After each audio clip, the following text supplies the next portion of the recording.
మనకు ఈరోజు మనం ఈ వీడియోలో తెలుసుకోవాల్సింది ఏంటంటే మనకు హార్ట్ అటాక్ ఎందుకు వస్తుంది. తరచూ ఇప్పుడు మనం చూసే వాళ్ళకు ఉన్నాం, ఈ 40 ఏజ్ వాళ్ళకి 30 ఏజ్ వాళ్ళకి హార్ట్ అటాక్ వచ్చి చనిపోతారు. అసలు హార్ట్ అటాక్ అనేది ఎందుకు వస్తుంది? చాలామందికి హార్ట్ అటాక్ తోటి చనిపోతారు, చిన్న చిన్న వయసులోనే చనిపోతారు. మనకి కూడా న్యూస్ వస్తుందంటే చూస్తూనే ఉన్నాం. సో ఈ హార్ట్ అటాక్ అనేది ఎందుకు వస్తుంది?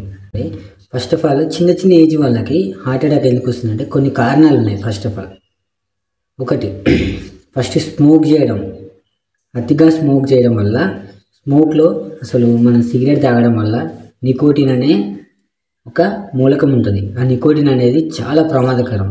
సో ఇది బ్లడ్లోకి వెళ్ళి ఊపిరితిత్తులకి వెళ్ళి చాలా బ్లడ్ని ఖరాబ్ చేసేస్తుంది. ఖరాబ్ అంటే మీకు ఇక్కడ వీడియోలో చూపిస్తున్నానండి నేను. మొత్తం బ్లడ్లో ఉన్న ఆక్సిజన్ లెవెల్స్ అన్నీ తగ్గి కార్బన్ డైఆక్సైడ్ లెవెల్స్ పెరుగుతాయి. సో ఈ కార్బన్ డైఆక్సైడ్ లెవెల్ పెరగడం వల్ల, ఆక్సిజన్ లెవెల్స్ తగ్గడం వల్ల మనకు గుండెకు రక్త సరఫరా చాలా తక్కువ అయిపోతుంటుంది. సో దీనివల్ల ఖచ్చితంగా హార్ట్ అటాక్స్ వస్తాయి. హై ఫుడ్స్ తిందామని, ప్రోటీన్ ఫుడ్ తిందామని చాలా వరకు అందరూ కొలెస్ట్రాల్ ఫుడ్ తీసుకుంటారు. ఆ కొలెస్ట్రాల్ ఫుడ్ అంటే మనకు ఎక్కువ మాంసం తినడం వల్ల, లైక్ ఎక్కువ మాంసం ఒకటి, ఎక్కువ స్మోక్ చేయడం వల్ల, లైక్ ఎక్కువ బ్యాడ్ కొలెస్ట్రాల్ ఉన్న ఆయిల్ వాడడం వల్ల ఖచ్చితంగా మనకి హార్ట్ అటాక్ వచ్చే అవకాశాలు ఉంటాయి. సో ఈ బ్యాడ్ కొలెస్ట్రాల్ అనేది ఎంతవరకు గుర్తుపట్టవచ్చు అంటే, ఈ బ్యాడ్ కొలెస్ట్రాల్ అంతా మన బ్లడ్లో పేరుకుపోయి, సో అది బ్యాడ్ కొలెస్ట్రాల్, మన కొలెస్ట్రాల్ 5 ఉంటాయి.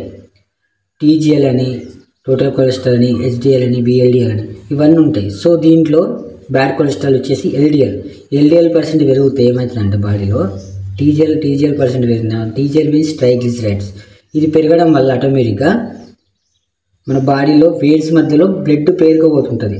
గుండెకు వెళ్ళే దమ్ములలో, సిర్లలో ఉంటుంది కదా, గుండెకు వెళ్ళే వెయిన్స్లో ఈ బ్లడ్వి ఈ బ్యాడ్ కొలెస్ట్రాల్ ముద్దలు ఏర్పడి బ్లడ్ సర్క్యులేషన్ ఆగిపోయి హార్ట్ అటాక్ వస్తుంటుంది చాలామందికి.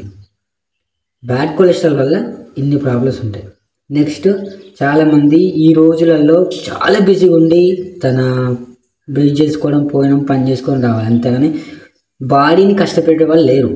అంటే వ్యాయామం చేయడం, పొద్దున లేచి వ్యాయామం చేయడం, సరిగ్గా నిద్ర లేకపోవడం, వ్యాయామం అంటే ఎక్సర్సైజ్ చేయకపోవడం వల్ల బ్యాడ్ కొలెస్ట్రాల్ అంతా పెరిగిపోతుంది బాడీలో. బ్యాడ్ కొలెస్ట్రాల్ పెరిగిపోవడం వల్ల బ్లడ్ సరిగ్గా మూమెంట్ ఇవ్వదు, దానివల్ల బీపీ సమస్యలు వస్తుంటాయి. ఇలాంటి సమస్యలు చాలా వరకు ఉంటాయి. అండ్ ఇంకోటి ఏంటంటే, చాలామంది డ్రగ్స్ తీసుకుంటారు. డ్రగ్స్ మీన్స్ మత్తు పదార్థాలు.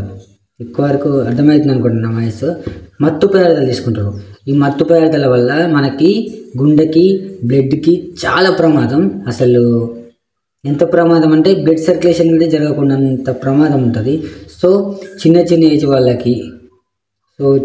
వాళ్ళకి ఇలాంటి వాళ్ళకి మనకు హార్ట్ అటాక్ రావడానికి ముఖ్య కారణాలు అయితే ఇవి. రాకుండా ఉండాలంటే ఏం చేయాలంటే, ఫస్ట్ ఆఫ్ ఆల్ వ్యాయామం చేయాలి. వ్యాయామం మీన్స్ ఎక్సర్సైజ్ చేయాలి. కొలెస్ట్రాల్ లేని ఫుడ్ తీసుకోవాలి. కొలెస్ట్రాల్ లేని ఫుడ్ అంటే మంచి గుడ్ కొలెస్ట్రాల్ ఉన్న ఫుడ్స్ మాత్రమే తీసుకోవాలి. స్మోక్ చేయొద్దు, ఎక్కువ వరకు స్మోక్ చేయొద్దు. స్మోక్ చేయడం వల్ల మీకు తెలుసు, స్మోక్ చేయకుండా ఉండి ప్రశాంతమైన నిద్ర పోతే ఎలాంటి హార్ట్ అటాక్స్ రావు. ఎప్పుడు ప్రశాంతంగా కూల్గా ఉండాలి. అట్లయితే హార్ట్ అటాక్ తప్పించుకోవడానికి మనం ఉంటాం. ఇది హార్ట్ అటాక్ రాకుండా ఉండాల్సినవి ఇవి. ఈ వీడియో నచ్చితే తప్పకుండా లైక్ చేయండి, షేర్ చేయండి. ఇలాంటి మరిన్ని వీడియోల కోసం ఇక్కడ ఛానల్ సబ్స్క్రైబ్ చేయండి. Thank you. Bye bye. జై హింద్.